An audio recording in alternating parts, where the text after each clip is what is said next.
चांदीच्या ताटामध्ये सोन्याच्या ताटात, चांदीच्या पाटावर मोत्याचा घास तुला भरविते. अंदाज समितीतील राजेशाही थाटावरून खासदार संजय राऊत यांची मुख्यमंत्री देवेंद्र फडणवीसांवर टीका. अंदाज समितीचा कार्यक्रम पुन्हा एकदा वादाच्या भोवऱ्यात अडकला आहे. अंदाज समितीच्या सदस्यांची मेजवानी थेट चांदीच्या थाळीतून झाल्याचं समोर येतं आहे. नव्या वादाला तोंड फुटलेलं आहे. संसदेच्या अंदाज समितीची महाराष्ट्र विधिमंडळात 2 दिवसांची परिषद होती. मात्र यात आमदार, खासदार आणि अधिकाऱ्यांना पंचपक्वान्न थेट चांदीच्या थाळीतून वाढण्यात आल्याचं बोललं जातं आहे. दरम्यान या चांदीच्या थाळीचं भाडं 550 आहे, तर त्यामधील पंचपक्वान्न जवळपास 4,500 रुपयांचं असल्याचं बोललं जातं आहे.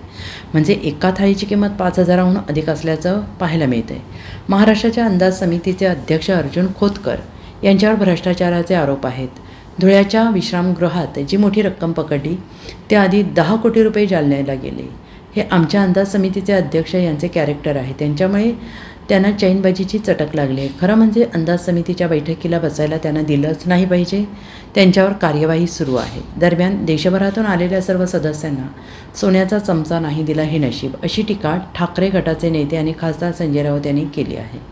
चांदीच्या ताटामध्ये सोन्याच्या ताटात, चांदीच्या पाटावर मोत्याचा घास तुला भरविते. भ्रष्टाचारमुक्त नेत्याचे फडणवीस हे त्या सगळ्या मोत्याचा घास भरवत आहेत.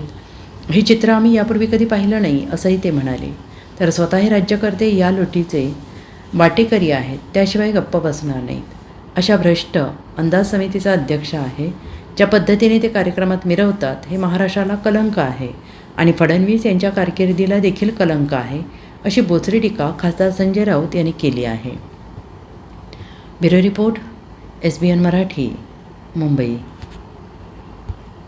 महाराष्ट्राच्या अंदाज समितीचे जे अध्यक्ष आहेत अर्जुन खोतकर यांच्यावरती भ्रष्टाचाराचे आरोप आहे. तुम्हाला माहीतच, धुळ्याच्या विश्रामगृहात जी मोठी रक्कम पकडली आणि त्याआधी 10 कोटी रुपये जालन्याला गेले, हे आमच्या अंदाज समितीचे कॅरेक्टर आहे, चरित्र आहे. त्याच्यामुळे त्यांना ही शान शेवटीची जी चैनबाजीची चटक लागली. खरं म्हणजे त्या अंदाज समितीच्या बैठकीला हे संशयास्पद अंदाज समितीच्या अध्यक्षांना बसायला नाही दिलं पाहिजे.